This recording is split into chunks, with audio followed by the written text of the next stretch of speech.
여러분, 부활절입니다. 기쁜 날이고 은혜를 선포한 날이고 우리 자신뿐만 아니라 이웃을 향해서 세상을 향해서 고백하는 날이 부활절입니다. 근데 여러분에게 한번 묻습니다.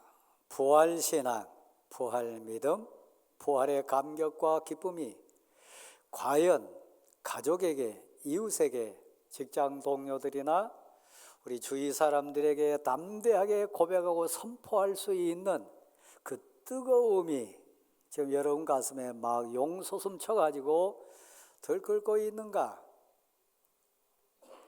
부활절은 맞았는데 부활의 감격은 있다고 다들 고백하는데 내 마음에 그 열정과 감사와 기쁨이 넘치지 않는다. 그 밋밋한 가운데 혹시 계시는지 우리 스스로를 한번 봐야 될 부분입니다. 부활은 능력입니다. 부활은 세상을 향한 예수 그리스도의 사랑의 표정입니다. 부활은 하나님 사람들을 향한 하나님의 애틋한 고백의 결정체입니다. 죽음을 이기셨으니까요. 사망 권세가 휘어잡고 있는 저 무덤을 깨뜨시고 생명으로 은혜로 다시 우리 곁에 오신 부활의 주님이 주권자이시니까요. 오늘 본문에 등장하는 11명의 제자는 그런 면에서 대부분 여기 앉아있는 우리 모습을 그대로 보여주는 참 부끄럽고 힘없고 어떤 면에서는 이도 저도 아닌 어정쩡한 상황에 있는 좀 안타까운 그런 인생들입니다. 막달라 마리아를 통해서 예수 그리스도가 살아나셨다는 소문 들었습니다. 놀라운 소문입니다. 다른 두 제자를 통해서 엠마오로 가는 길 위에서 우리 주님이 나타나 주셨다. 그런 소문도 들었습니다. 공생애 3년 동안 숙식을 같이 하면서 수많은 이적과 기적과 생명의 말씀을 통해서 부활의 주권자 되신 우리 주님이 부활의 주님으로 오실 것 많이 신앙 지식으로 듣고 알았습니다. 여기 계신 분 가운데 어머니 뱃속부터 신앙이 된 그런 분들 계십니다. 어릴 적부터 교회 다닌 그런 분도 계시고요.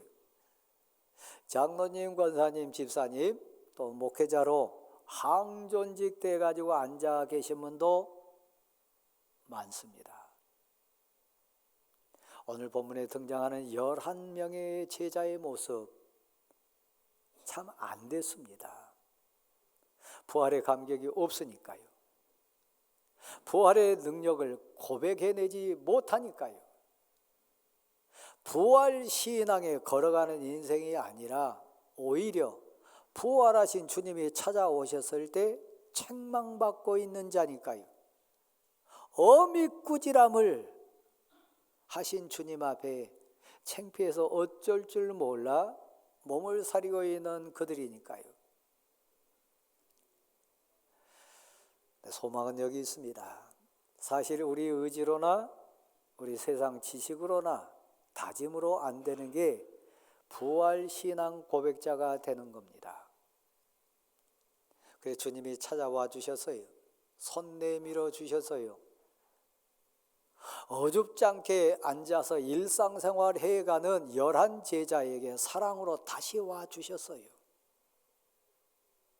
오늘 여러분이 그런 가운데도 부활주의를 구별하고 그런 가운데서도 찬양하고 고백하는 심정으로 예배에 참여한 그 짜랑만한 믿음 가지고 지금 앉아 계신 것처럼요. 한번 받아실까요? 이것도 은혜입니다. 이 시간 못 나오신 분들 계십니다. 환경이 안 돼서 눈물 흘리면서 이 자리에 못 나온 분들 많이 있습니다. 부활절 주일 예배마저도 드릴 수 없는 믿음이 없어서 나오지 못한 많은 성도들이 있습니다. 육신의 일과 세상 가치에 끌려가 가지고 이 자리에 참석치 못한 불쌍한 사랑우리 가족들도 있습니다. 그에 비하면 그래도 하나님이 손 내밀어 주셔서 저를 부활절 예배에 보내주신 거 감사합니다. 고백할 수밖에 없습니다. 책망하신 내용이 뭘까요? 크게 두 가지입니다. 하나는 믿음 없음에 대한 책망입니다. 제가 목사지 않습니까? 목사 가슴을 확 열어 젖혀가지고 내보였을 때 목사다움의 신앙 고백, 목사다움의 믿음 고백할 수 있는 믿음이 제게는 없어요. 그래서 책망받음에 대한 부끄러움이 있습니다. 내가 장로인데, 안수집사고 권사인데, 나 태중에 있을 때부터 어머니 따라 교회에 나온 심령인데 내게 기도의 능력이 역사하고 있는가? 내게 말씀의 권능에 붙잡혀가지고 지금 세상을 이기고 유혹을 이기고 예수 믿는 사람답게 담대한가? 따지고 보면 너무 부끄러운 것뿐이에요. 믿음 없음을 정확하게 아시고 보신 하나님은 책망하셨어요. 생명의 빛이 비춰지지 않으니까요. 이미 은혜의 불빛이 꺼져가지고 깜깜한 인생 속에 지금 헤매고 있으니까요. 믿음 없음을 책망하신 주님, 잘 보실래요? 혹시 여러분을 향한 책망 아닙니까?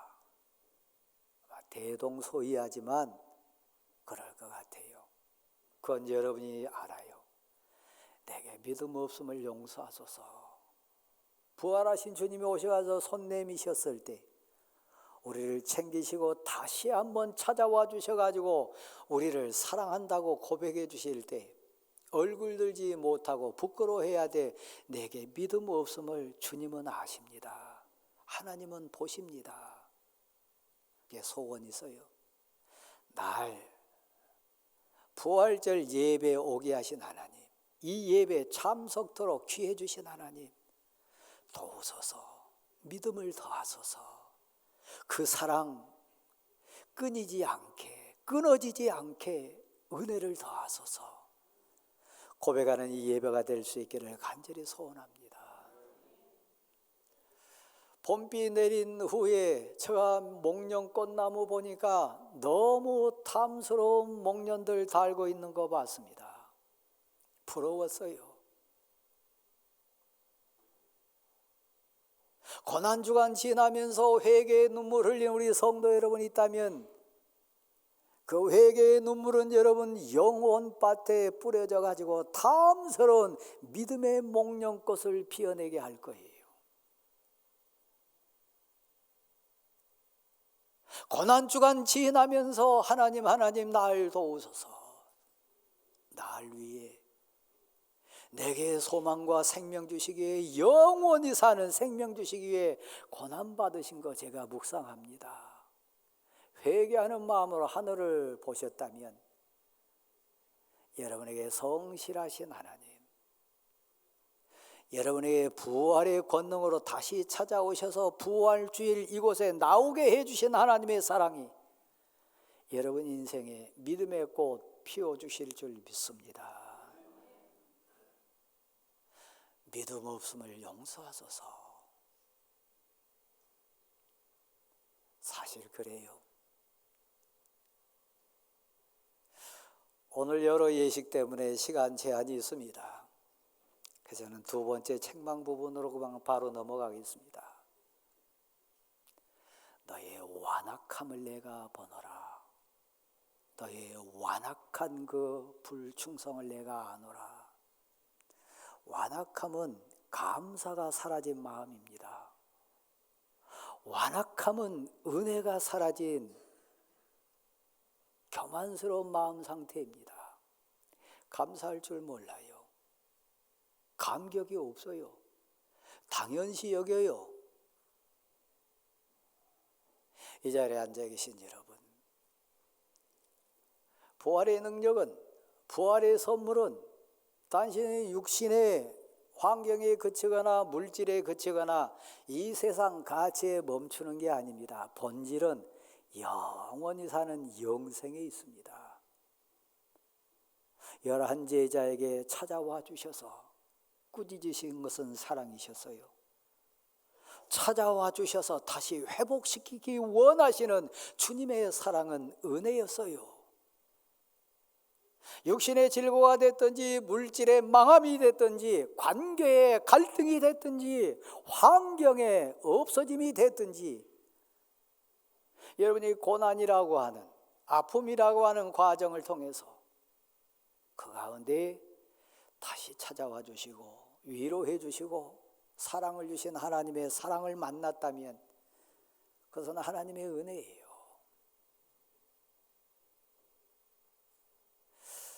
저는 너희가 어찌 그리 완악하냐, 감사가 왜 다 사라져버리고 그 모든 것이 일상 하나하나가 기적이고 은혜였는데 그걸 왜 당연시 여기냐, 왜 그렇게 교만스럽냐, 책망받았던 인생 가운데 제가 대표적인 사람입니다.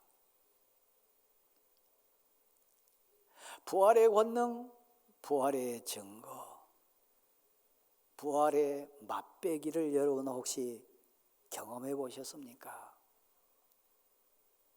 4년 전에 저는 췌장암에 걸려가지고 걸음마부터 다시 시작했던 인생입니다. 그 전에 저는 당연하게 알았어요. 걷는 것도 먹는 것도 그냥 잠자는 것도 마음껏 샤워하고 마음껏 사우나에 간 것도 당연하게 알았어요. 혹시 여러분 가운데 저처럼 8차선 건널목 건너다가 신호는 바뀌는데 호흡이 안 돼서 힘이 안 돼서 8차선 중앙에 서가지고 울어본 적 있습니까?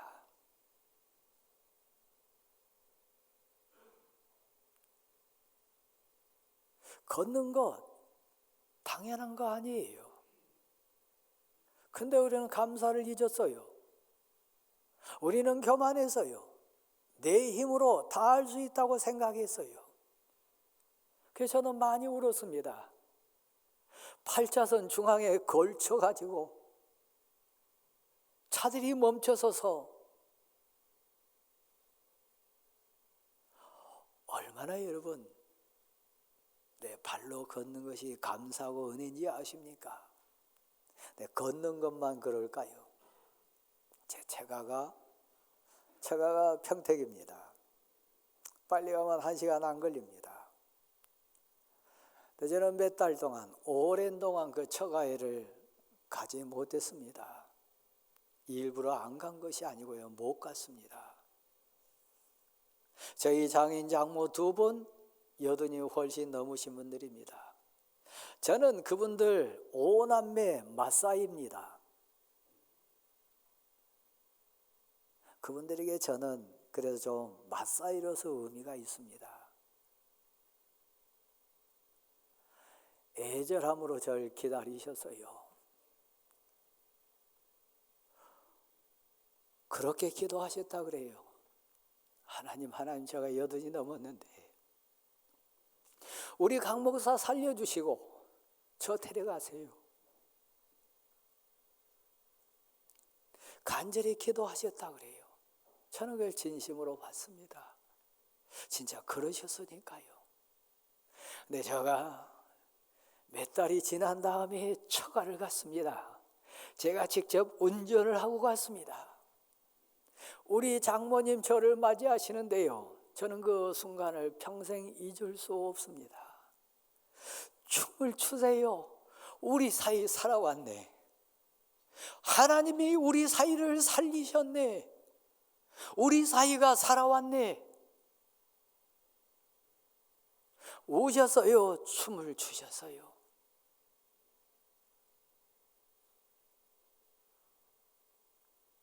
저희 아내도 남편 된 저를 통해서 부활이 뭔지, 다시 사는 것이 뭔지, 회복이 뭔지를 경험했다고 그랬습니다.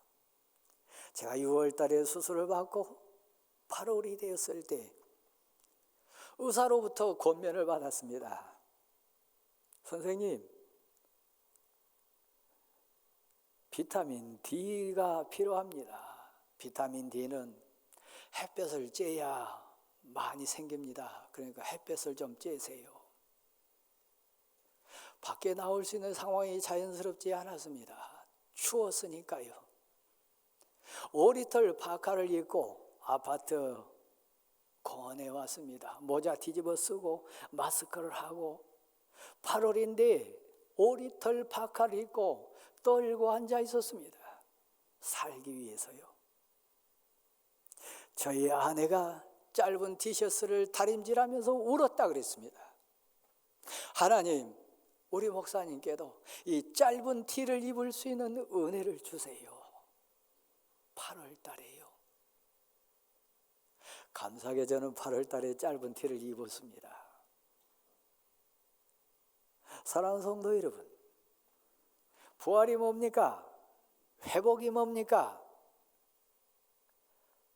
본질은 영생이에요. 그러나 이 땅에 살면서 우리가 회복, 다시 삶, 다시 새롭게 됨에 대한 고백, 여러분 일상에서 어떻게 받고 계십니까? 일상은 기적입니다. 걷는 것도 마시는 것도 잠자는 것도 숨 쉬는 것도 그건 기적입니다.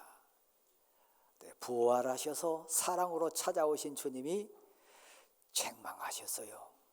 내가 너를 아는데, 내가 너 마음을 보는데, 내가 너 형편을 정확하게 살피고 있는데 너가 완악하도다, 감사를 잃어버렸도다, 당연히 여기도다, 교만하도다. 이건 저에 대한 문제만이 아닙니다. 여러분 가운데 감사를 잃어버린 분 계세요. 일상에 대해서요. 당연하다고 생각하고 교만한 자 있어요. 아니요. 그래서 우리 주님이 오셨습니다.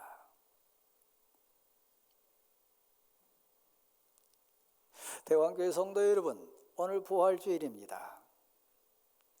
3년 동안 공생에 동참했고 예수 그리스도의 부름받아 12제자 되었다고 하였던 그 제자들, 오늘 본문에 등장한 모습은 부끄럽습니다.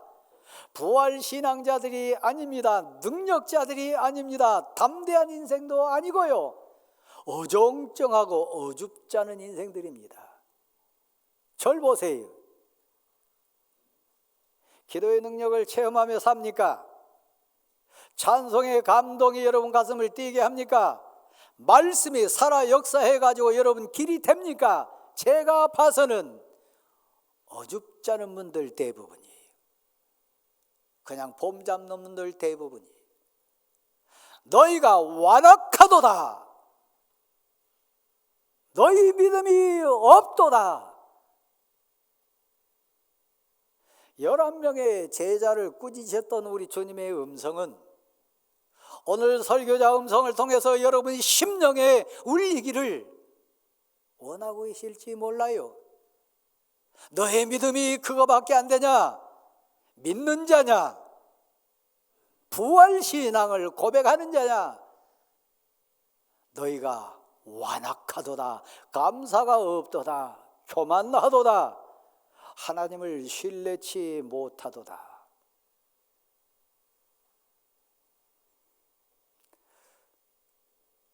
사랑입니다. 다시 찾아와 주시면 사랑입니다. 어줍지 않은 제자들에게 다시 와 주심이 은혜입니다. 다시 이 말씀 듣게 해 주심이 은혜입니다. 이것을 믿으시기 바랍니다. 다시 사명을 주세요.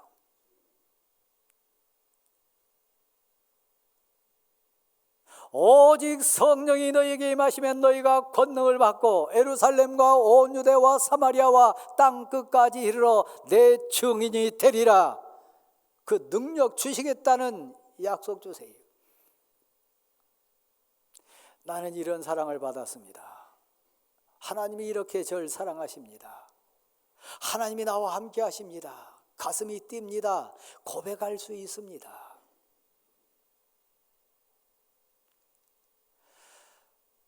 온 천하에 다니면서 천하 만민에게 복음을 전하라. 저를 살려주신 이유요, 저는 지난 주간에도 우리 노회의 귀한 교회 항존직 수련회 강사로 갔습니다. 귀한 교회예요. 저보다 수천 배 위대한 목사님들도 많고 잘 배우신 분들 많고 대단한 목사님들 많이 계신데, 저는 한참 제 자신에게 반문했어요. 저 교회 목사님이, 저 교회 당회가, 저 항존직들이 이 귀한 시간에 왜 나를 강사로 초청했을까? 왜 나를 불렀을까? 답은 있어요. 어줍지 않은 신앙생활, 완고한 믿음 없는 자로서 죽음을 맛봤으니까 무엇을 두려워하겠어요? 무엇을 무서워하겠어요? 어떤 항존직 눈치 보면서 살겠어요? 그래서 저는 거기 가서 담대하게 꾸짖었습니다. 담대하게 외쳤습니다. 부끄러울 정도로 그들을 쏘아봤습니다. 저를 보내신 분이 하나님이시니까요. 저를 왜 다시 이 대강 강단에 세우셨을까요? 너희가 완악하도다. 너희 믿음이 없도다. 믿음으로 들으시기를, 믿음으로 받으시기를, 믿음으로 결단하시기를 간절히 소원합니다. 부활신앙자는 어줍지 않은 자가 아닙니다. 어정쩡한 그런 신앙생활하는 자가 아닙니다. 내가 너희와 함께해서 귀신을 쫓아낼 수 있는 권능을 내게 있게 하리라. 뱀을 집어 올리며 손을 얹고 기도한즉 너로 통하여 병이 낫게 하리라.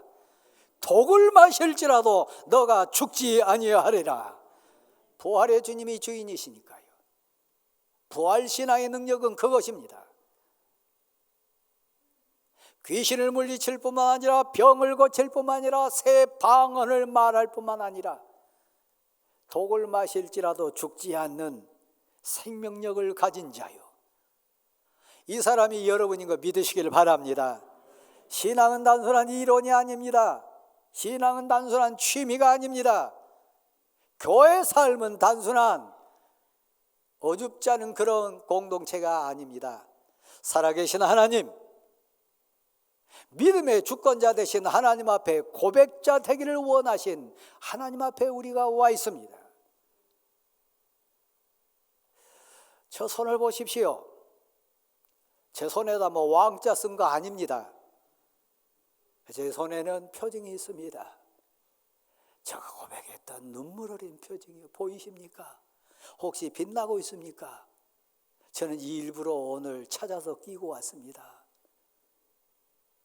살아 돌아온 마사이를 보면서 하나님이 살리셨네, 하나님이 살리셨네, 하나님이 우리 사이를 보내셨네, 눈물을 흘리면서 춤추던 제 장모님, 목사로 사는 제게 누가복음 15장에 나오는 돌아온 아들 고백, 그 고백으로 잊지 말고 살라고 반지를 선물해 주셨습니다.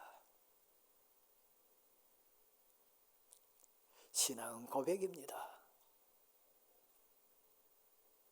부활 신앙은 능력입니다. 어줍지 않은 11명의 제자 모습이 아닙니다.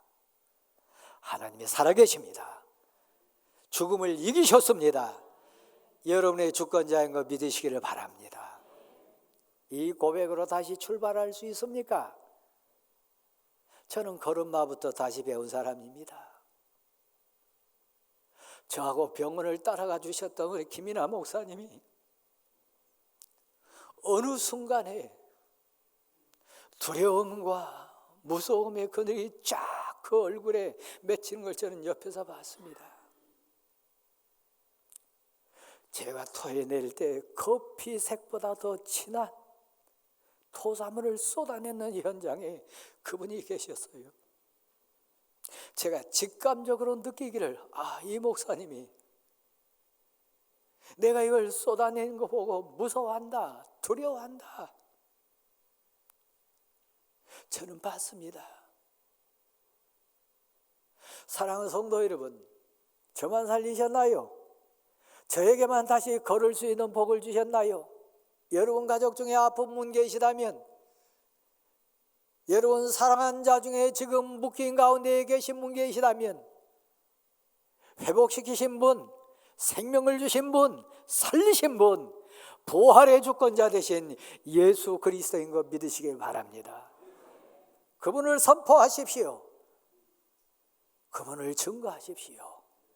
그 고백 신앙으로 사시는 여러분 될 수 있기를 간절히 소원합니다. 우리 장모님들 나오십시오.